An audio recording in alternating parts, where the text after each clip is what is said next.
চাওক আজি আমাৰ এই নগাঁও জিলাত ৰাষ্ট্ৰীয় ওলামা কাউন্সিলে যেহেতু আমাৰ অলপ দিন আগত আমাৰ যেটো আগৰ কমিটি আছিল তাৰ কাৰ্যকাল শেষ হোৱাত আমাৰ নগাঁও জিলা সমিতি ভংগ কৰা হৈছিল আৰু মৰিগাঁও জিলা তো মই আজি মৰিগাঁও আৰু নগাঁও দুইখন জিলা আজি পূৰ্ণ সমিতি গঠন কৰোঁ।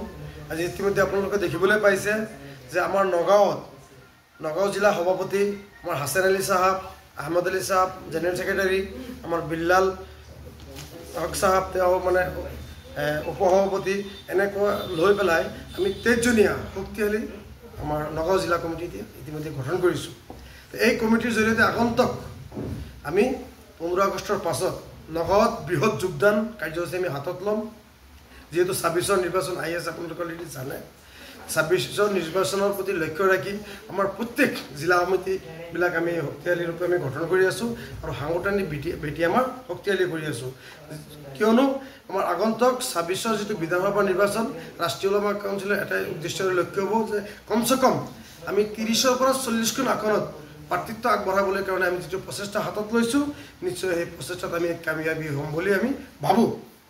আৰু চাওক, বৰ্তমান সাম্প্ৰতিক যিটো অসমৰ পৰিস্থিতি, এই পৰিস্থিতিৰ ওপৰত ভিত্তি কৰি ৰাষ্ট্ৰীয় ওলামা কাউন্সিলৰ অসমত দৰকাৰ আছে। আৰু আমি অলৰেডি আমি মজলুমৰ লগত আছোঁ। আমি সজাই জুলুম অত্যাচাৰৰ খিলাফ আমি মাত মাতি আছোঁ। আৰু বিগত এই বিজেপি চৰকাৰখনে এই ভাৰতীয় নাগৰিকসকলক ন্যায়ৰ নামত যি অত্যাচাৰ উৎপীড়ন চলাই আছে তাৰ আমি বিৰোধ কৰিছোঁ। আৰু একাংশ সংগঠনে আমাৰ মাজৰ পৰা একাংশ ধৰ্মীয় সংখ্যালঘু সংগঠনবিলাকে যিটো উদ্ভণ্ডালি আৰম্ভ কৰিছে, যাৰ কাৰণে আৰু উচ্ছেদ বেছি বাঢ়ি গৈছে। আপোনালোকে জানে যে যোৱাকালি এটা সংগঠনৰ নেতৃত্বত লাখ লাখ মানুহ লৈ পেলাই তাত প্ৰতিবাদ হৈছিল আৰু লগে লগে মুখ্যমন্ত্ৰীৰ যিটো প্ৰতিক্ৰিয়া আহিছিল যে সংগঠনবোৰে যদি এনেধৰণৰ প্ৰতিবাদ কৰে তেতিয়াহ'লে আমাৰ যিটো উচ্ছেদ অভিযান আছে, যদি এটাকে কৰিছোঁ তাৰপিছত আমি দুটাকে কৰিম। ইয়াৰ দ্বাৰা কি বুজা যায়? তেওঁলোকৰ ভিতৰত হয়তো কিবা মিল থকা বুজা যায় নে নাই? গতিকে আমি দীক্ষাৰ জনাইছোঁ, সকলোৱে ৰাজনীতি কৰক, অধিকাৰ আছে, কোনোবা সংগঠন কৰক, অধিকাৰ আছে।